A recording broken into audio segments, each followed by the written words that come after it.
Ashley Nicole with Kris Christian of Fame Enterprises as well as Chicago French Press. We're so excited to speak with you today, Kris. How are you?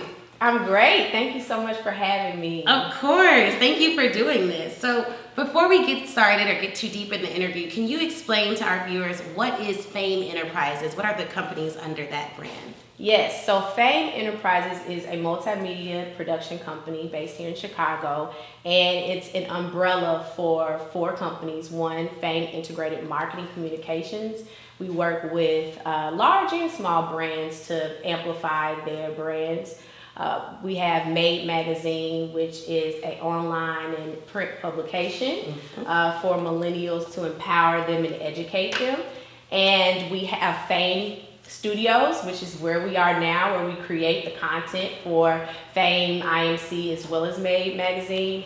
And we also have Fame Events, which is a events management company based here in Chicago. And you recently had an event. Tell us a little about that. Yes, so we had the Maven Leadership Summit. It was amazing. It really, Guy outdid himself with that one. We brought over 200 women together at the Virgin Hotels to really educate them and inspire them and give them the tools and the resources that they really need to kind of get to the next level across professional sectors. Now, in addition to Fame Enterprises and the 4 companies underneath that brand, you also have Chicago French Press. Yes, my baby. So tell us a little bit about this, because this is really good. And what am I drinking today? You are drinking our peach nectar. Chicago French Press is a very close business to my heart because it started out of a need of me having coffee every day and having to pour lots of sugar and cream in it just to make it taste good and not as bitter. And so a light bulb went off in my mind one day and I said, hey, what if I blend inside of the coffee beans natural ingredients like fruits and dried nuts? And it ended up working, not at first, but I kind of felt like, okay, I have something here. So today I work with a local roaster to kind of create these really unique custom flavors for our audience, and it seems like people really like it. So I'm excited about what's to come for Chicago French Press. Well, I can tell you this, and I can tell you all this. I'm drinking this peach nectar, and it's phenomenal. My first question to her was like, oh, is there cream in this? And there's not. And I don't like coffee. I'm one of those people who drinks espresso for energy because I have to be up for a long time every single day. Yeah. But I don't drink it for taste. My husband does. But this is absolutely fantastic. Thank I'm you. now going to drink coffee. I can't this believe is that so good. You're a lawyer. So I can't believe that you don't. How do you get through the day? It's like a means to an end. So I drink a caramel macchiato, which all that sugar and cream. For my waistline, it is not a good idea. And for your pockets too. And for my pockets. And so I've been drinking that every day, but I don't like the taste. I just drink it because I am a lawyer, so I'm trying to stay awake all day. Stay awake. That's how it started. But this is outstanding. When you get an idea like this, like Chicago French Press, what was your first step in bringing it to fruition? Because if I have an idea of how to make coffee taste better, I wouldn't even know where to go. Yeah, I think that's a good question. I started with the product development. Really, I knew I didn't have all the resources that one of the big coffee shops would, but I used what I had. I used my kitchen and the coffee I had and just started blending. Of course, I did a lot of Googling on how to do this, but I just started, with the product. And I think that's really important. Before you do the brand and all of the design work and the website, make sure that the product is good enough to really be able to sell later. And so you started creating in your kitchen. So you just Googled like how to use fruit and things like that into coffee. Right. And this is nothing new. There are other coffee companies that do this, but I saw a need specifically to blend in natural ingredients, and that really I think was the difference in just having a bunch of fruits and vegetables, fruits and sweeteners to make it taste better. No, that makes perfect sense. And then how did you scale up? So how do you go from your kitchen to having this product ready to go on the market? Yes, so this is where Fame comes in and why it's so crucial to the story and developing, because a lot of people think that I just quit my job and went straight into Chicago French press. Yeah. But that experience of having a marketing agency and doing it for other people and seeing what works kind of positioned me to be able to better position the brand. And so when I came up with the idea to kind of push this out there, I had already had the engine in place to do it. So I knew how to do social media. I knew how to do email marketing. And so I already had done packaging for other people. I had all of the, outside external resources to do it. So it didn't feel like I was starting from scratch. But using my resources that I had available to kind of just make it happen. And they were limited. So it wasn't a lot. You mentioned that you were in investment banking. So prior to starting Fame Enterprises, you were an investment banker for about 2 years. Mm-hmm. Yep. That's a tough field, It was. to say the least. What about that experience kind of propelled you into entrepreneurship? Yes, so I chose investment banking, one, because it was a very lucrative opportunity, and I went to Howard University, and Howard, black people, smart, educated, and so we were the cream of the crop. So we had Goldman Sachs, Barclays Capital, all at our fingertips, and I always knew Shout out to Howard. Hey, Howard!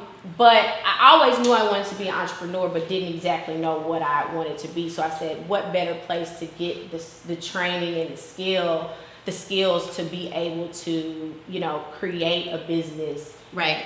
And so I took everything in when I was there, how presentations looked and how to analyze a company, how to value a business, and, how to work really hard. We worked till 2:00 in the morning. Yeah. And for me, it was like, okay, if this is what it takes to be successful, to be a $1 billion company, then now I know what it really looks like. Mm-hmm. So I think that those soft skills and hard skills allowed me to transfer them into business. Yes, that makes perfect sense. Mm-hmm. Now, what was the transition from investment banking to entrepreneurship? What did you do to prepare to launch into full-time entrepreneurship?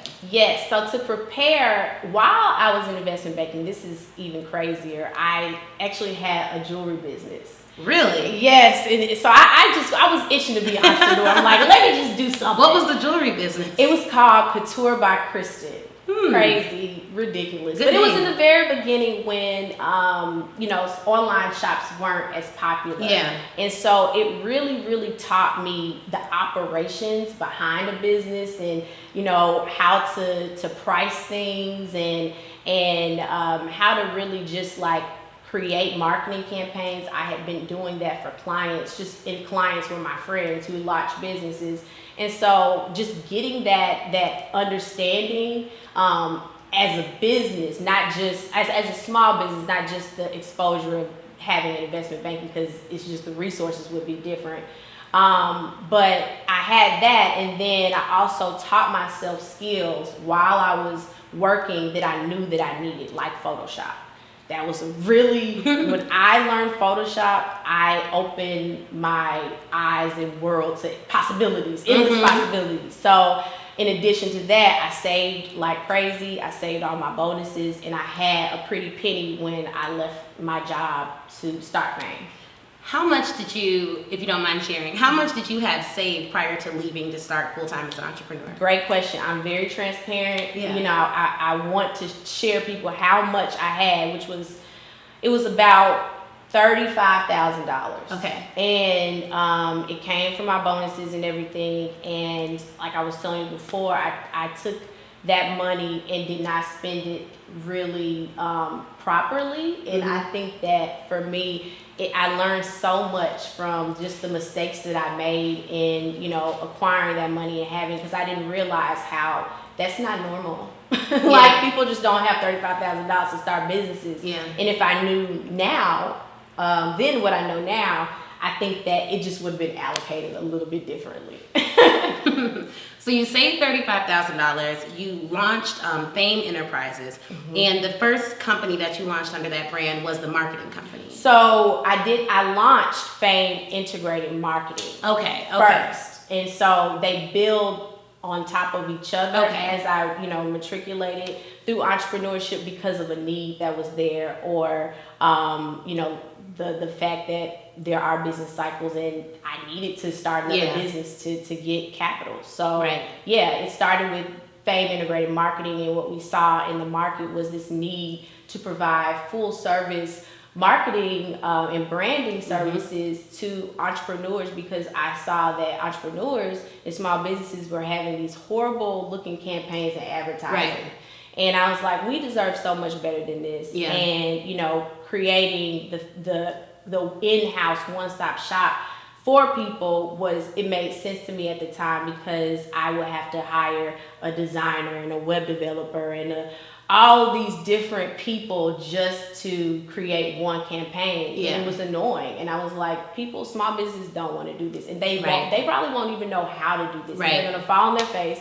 And if I can prevent that from happening and give them some quality services, I think that I would have done my job. So your first company created full-scale marketing campaigns for businesses, individuals as well as corporations? Yes.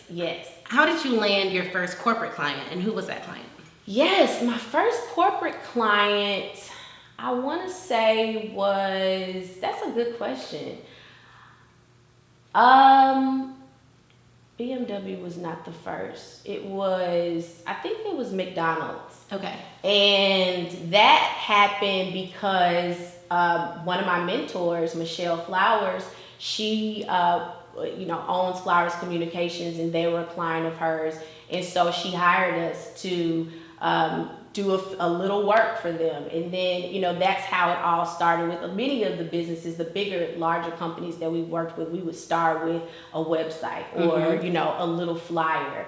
And that's what happened with Nielsen as well. And they say, oh, you're good at this?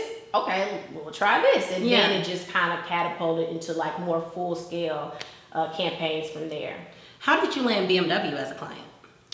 So BMW became a client, agency client, actually after Maven magazine came out. So little short background about Maven. In a time where, I was really trying to figure out as an entrepreneur, how do I add more value to my company? Because I just felt like I wasn't getting to the place that I wanted to, and I was getting at this plateau level.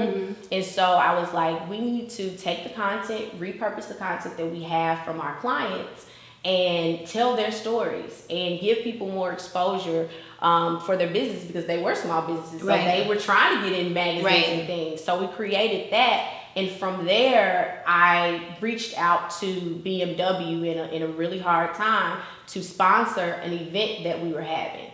And, that relationship just progressed because I did a little bit, Did you reach out to BMW corporate or one of the individual corporate stores? Okay. Yeah, and this was from a friend, the twins, Nicole and Michelle, that they connected us through my network. So I pitched them that idea for a brunch, an empowerment brunch that Maven was having. And we ended up having that event, and the event turned into this national series of events for Maven called Pay It Forward.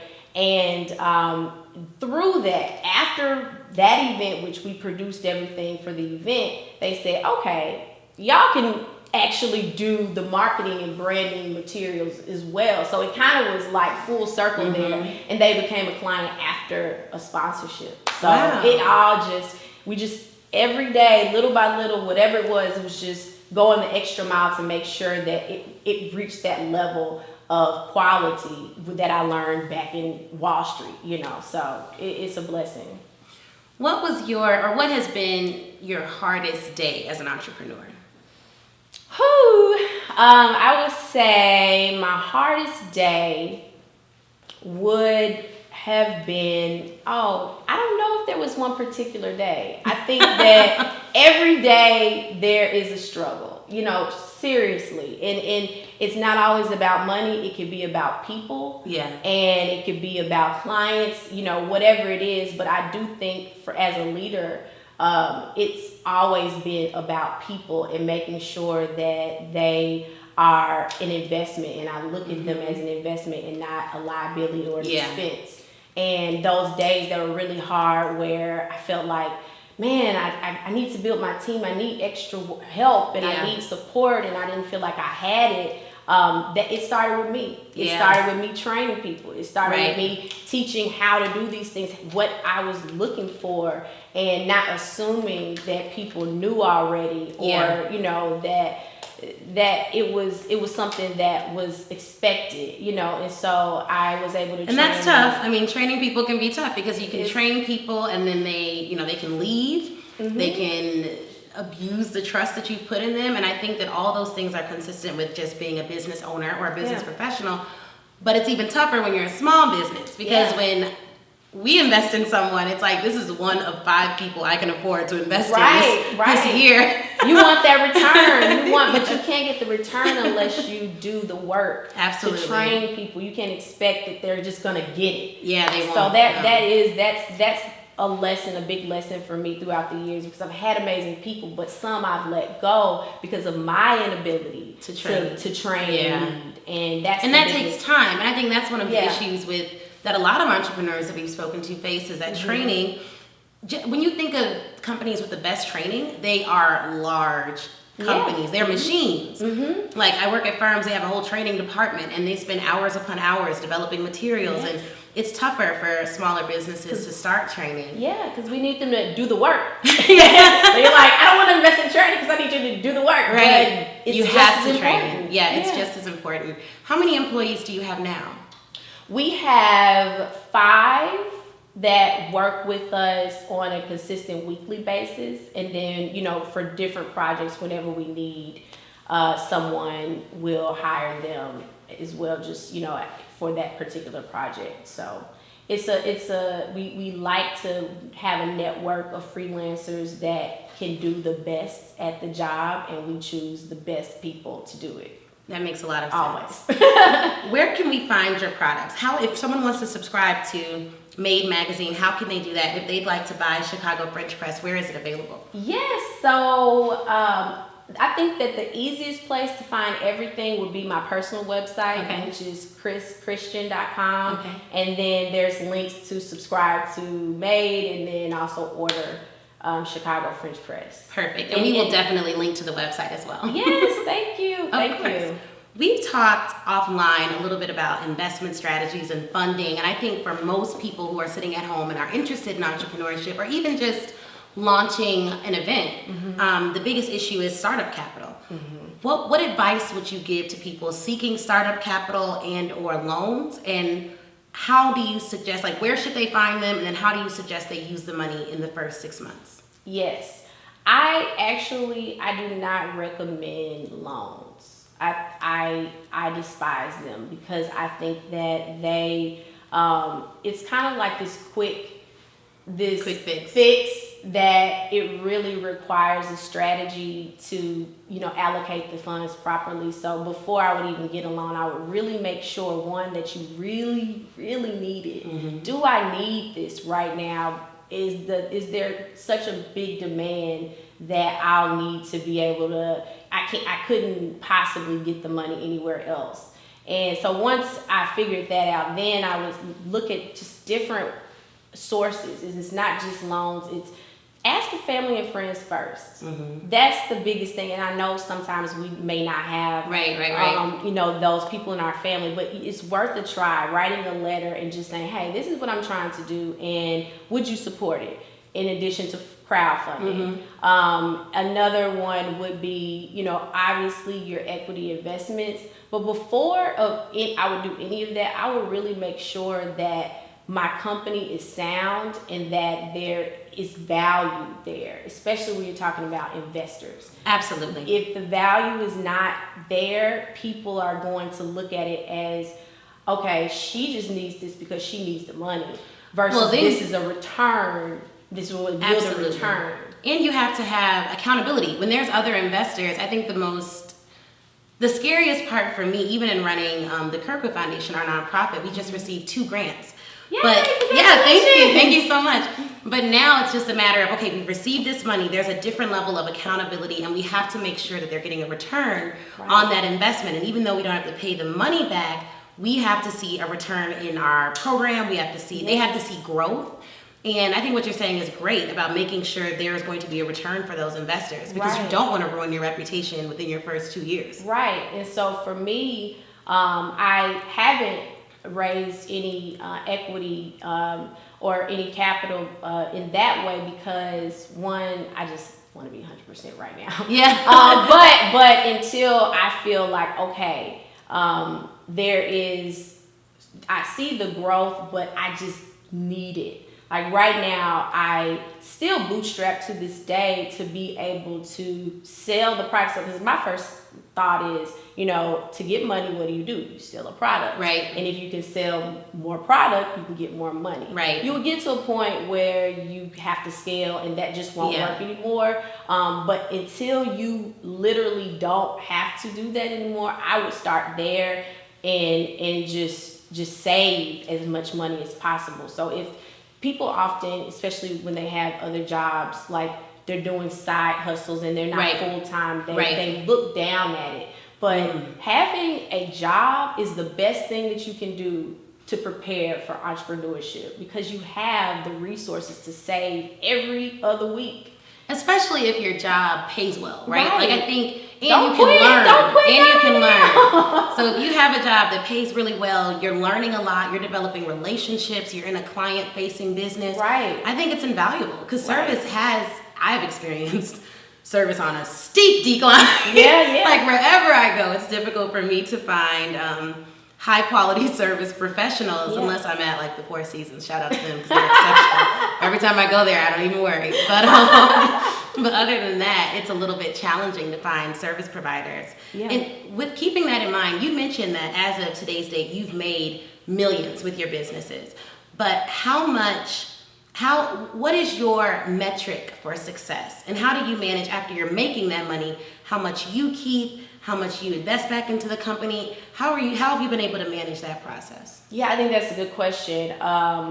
I think as business owners and entrepreneurs, we forget to pay ourselves. Mm-hmm. We're like, and I did that for so long. And how long did you go without taking a salary from your company? my gosh, probably 5 years. Whoa. How were you able to sustain during that time? Well, at that point I had the loans. Okay. Had the loans. Okay. And I took out another loan after that. So I was able to use the loan to fund my, basic living. living. But when I started to get paid, I definitely could never get the salary that I was making, and I thought that I would be able to make my salary at the time 3 years from then, which was completely crazy for me to think that. But I paid myself what I was worth for my time. At the end of the day, there's no way that you can't. Like, what is your rate? What is your hourly rate? And how much do you work per week? What salary did you walk away from in investment banking? I was making nearly $100,000. Okay. And then when you started giving yourself a salary, what was the amount that you paid yourself? The first year. The first year, I'm not sure. I would say something low, like $20,000. Oh, okay. Nothing crazy. Yeah. Just enough to pay my immediate bills and never go shopping. Okay. I just had to sit on the little Gucci purse that I bought back when I was in investment banking. But yeah, it was very basic living. Is there as we come to a close here, is there any piece of advice that has sustained you during your most difficult times that you would give to our viewers who are interested in being entrepreneurs? Yes, I think that, those really tough times when you don't have all the resources that you could have and you feel like giving up or whatever that could be, I would suggest to really embrace those negative spaces, like the negative time where you don't have what you need, and use them as fuel and create creative fuel to be resourceful. And those have been the best times. I talked about BMW and that, how that unfolded, and it was because I had hit rock bottom and I really needed to get my idea off the ground and for my idea to be funded. And so that was when I was like, I really want to, do something in women's empowerment. And I started pitching and I started doing things that I would have normally did. It made me uncomfortable.